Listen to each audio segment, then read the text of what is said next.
Welcome to MiConvert. In this tutorial, I will show you how to convert JT files to 3MF format, completely free and online.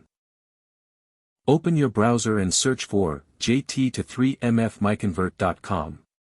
Click on the first result to go straight to the converter. You are now on the JT to 3MF converter page. The interface is clean and easy to use. Let's upload a file. Click the Choose File button. A file picker will open. Select the JT file you want to convert, then click Open. Your file is loaded and ready. You can see the file name, size, and destination format. Click Convert now to start the conversion. The conversion is in progress. You can see the progress bar moving. This usually takes just a few seconds. Done. Your file has been successfully converted.